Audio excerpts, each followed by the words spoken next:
দোয়াটি 11 বার পড়লে চোখের দৃষ্টি শক্তি আমার আল্লাহ বৃদ্ধি করে দিবেন। অনেক সময় আছে না যে আমাদের চোখে আমরা জাফসা দেখি, অনেক সময় আছে যে দূরের জিনিসগুলো আমরা জাফসা দেখি, আমরা ভালোভাবে কেয়ারফুলভাবে আমরা দেখতে পারি না।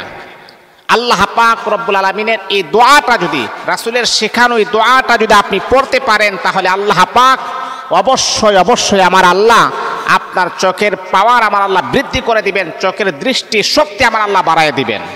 এই দোয়াটা আপনি পড়বেন প্রত্যেক ফরজ নামাজের পরে, কমাস কম আপনি একবার পড়বেন।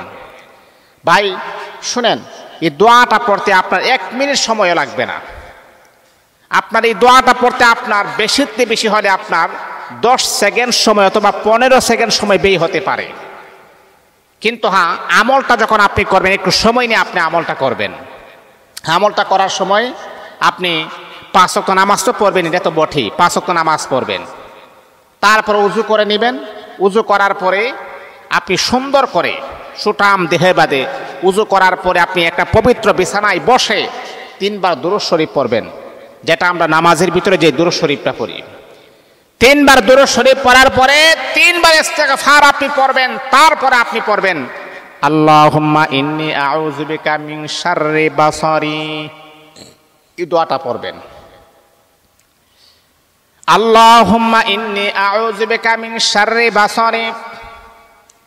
11 বার আপনি পড়বেন, 11 বার। বন্ধু আমার, শুধু 11 বার আপনি পড়বেন আল্লাহুম্মা ইন্নী আউযু বিকা মিন শাররি বাসারি।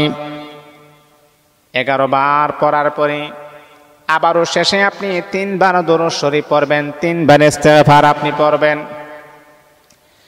আল্লাহ তাআলার বান্দা, 3 বার দুরূদ শরীফ, 3 বার ইস্তেগফার পড়ার পরে এইভাবে আপনি হাতের মাঝে ফু দিয়ে আপনি এইভাবে চোখটাকে আপনি মালিশ করে ফেলবেন।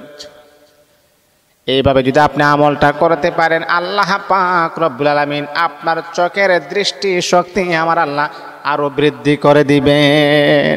চোখের মাঝে একটা জাফসা যে দেখেন, এই জাফসাটা আমার আল্লাহ দূর করে দিবেন। আপনার চোখের পাওয়ার আমার আল্লাহ আরো বৃদ্ধি করে দিবেন, আরো বাড়ায় দিবেন। এই জন্য বাবা, এই আমলটা আপনি করবেন, ইনশাআল্লাহ আমার আল্লাহ আপনার চোখের পাওয়ার, চোখের দৃষ্টি শক্তি আরো প্রখরতা আমার আল্লাহ দান করে দিবেন।